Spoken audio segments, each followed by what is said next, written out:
Hi, hello and welcome back to my channel. അപ്പോൾ that 2025 ആയി and I wish everyone a very happy new year.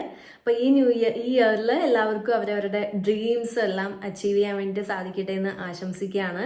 അപ്പോൾ ഈ dreams achieve ചെയ്യാനായിട്ട് ഞാൻ ഇന്നലെ പറഞ്ഞ പോലെ നമ്മൾ ഹാർഡ് വർക്ക് ചെയ്യണം, സ്മാർട്ട് വർക്ക് ചെയ്യണം. അതിലുപരിയായിട്ട് കൺസിസ്റ്റൻസി എന്ന് പറയുന്നത് ഭയങ്കര ഇമ്പോർട്ടൻ്റ് ആണല്ലേ. കൺസിസ്റ്റൻ്റ് ആയിട്ട് കാര്യങ്ങൾ ചെയ്യാന്നുള്ളത് അത്രയും ഇമ്പോർട്ടൻ്റ് ആണ്.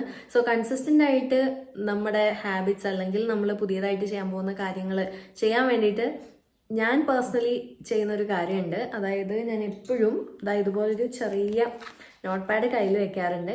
അപ്പോൾ ഇതുകൊണ്ടുള്ള യൂസ് എന്താണെന്ന് വെച്ചാൽ നമ്മൾ ഡെയിലി നമുക്ക് ചെയ്യേണ്ട കാര്യങ്ങൾ, നമ്മുടെ പേഴ്സണൽ ഗ്രോത്തിൻ്റെ കാര്യങ്ങളാവാം, വർക്കിൻ്റെ കാര്യങ്ങളാവാം, സ്റ്റഡിയുടെ കാര്യമാവാം. അപ്പോൾ ഇതെല്ലാം നമ്മൾ എന്ത് ചെയ്യും, ഇങ്ങനെ സെപ്പറേറ്റ് ആയിട്ട് ഞാൻ ഇങ്ങനെ എഴുതി വെക്കാറുണ്ട്. എന്നിട്ട് ഓരോ കാര്യങ്ങൾ ചെയ്ത് കഴിയുമ്പോൾ ടിക്കിട്ട് പോകാറുണ്ട്.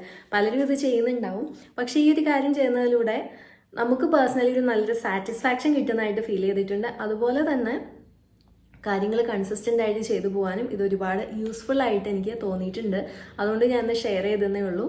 പിന്നെ ഇന്ന് ന്യൂ ഇയർ ആയതുകൊണ്ട് തന്നെ പലരും പുതിയ ഹാബിറ്റ്സ് ഒക്കെ സ്റ്റാർട്ട് ചെയ്യുന്ന ദിവസമായിരിക്കും അല്ലേ. ഞാൻ ഇന്നലെ പറഞ്ഞ പോലെ ന്യൂ ഇയർ റെസൊല്യൂഷൻ എന്ന് പറയുന്നതിൽ വലിയ കാര്യമൊന്നും ഇല്ല എന്നുണ്ടെങ്കിലും പലരും പുതിയ ഹാബിറ്റ്സ് സ്റ്റാർട്ട് ചെയ്യാൻ തുടങ്ങുന്നത് ഇന്നത്തെ ഈ ഒരു ദിവസമായിരിക്കും.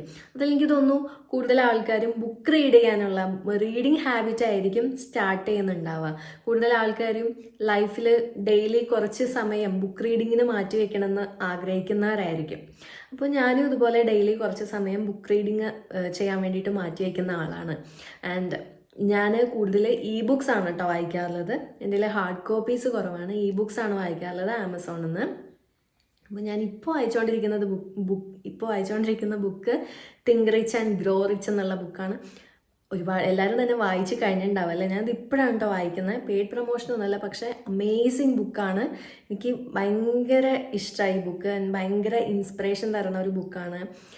സോ നിങ്ങൾ ആരെങ്കിലും ഈ ഒരു ബുക്ക് വായിച്ചിട്ടില്ല എന്നുണ്ടെങ്കിൽ ഡെഫിനറ്റ്ലി വായിച്ചു നോക്കണം കേട്ടോ.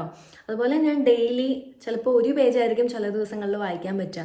അങ്ങനെയെങ്കിൽ അങ്ങനെ, പക്ഷെ അത് കൺസിസ്റ്റൻ്റ് ആയിട്ട് കൊണ്ടുപോകാനായിട്ട് ശ്രമിക്കാറുണ്ട്. പിന്നെ കൺസിസ്റ്റൻസി മെയിൻറ്റെയിൻ ചെയ്യാനായിട്ട് ഇതുപോലെ ഞാൻ മുന്നേ കാണിച്ച പോലെ നോട്ട് പാഡ് ഇല്ല എന്നുണ്ടെങ്കിൽ ഫോണിൽ നമുക്ക് ധാരാളം ആപ്സ് കിട്ടും ടു ഡു ലിസ്റ്റ് പ്രിപ്പയർ ചെയ്യാനായിട്ട്. സോ ആ ഒരു ടു ഡു ലിസ്റ്റ് ഒരു ദിവസത്തേക്കുള്ളത് പ്രിപ്പയർ ചെയ്തിട്ട് നമുക്കത് ടിക്കിറ്റ് പോകാൻ. അതുപോലെ ആപ്സിലാണെങ്കിൽ നമുക്ക് ടൈം ഓൾസോ സെറ്റ് ചെയ്യാൻ വേണ്ടിയിട്ട് പറ്റും. അപ്പോൾ ആ ഒരു ടൈം ആകുമ്പോഴത്തേക്കും നമുക്ക് എന്തായാലും അത് ആ ടൈമിനുള്ളിൽ തീർക്കണമല്ലോ എന്ന് പറഞ്ഞിട്ട് നമ്മൾ എന്തായാലും ആ കാര്യങ്ങൾ ചെയ്യും. എല്ലാവരും കൺസിസ്റ്റൻ്റ് ആയിട്ട് കാര്യങ്ങൾ ചെയ്ത് പുതിയ ഹാബിറ്റ്സ് ഫോം ചെയ്ത് ഈ വർഷം നല്ലൊരു സക്സസ് ആവട്ടെ എന്ന് ഞാൻ വിഷ് ചെയ്യാണ്.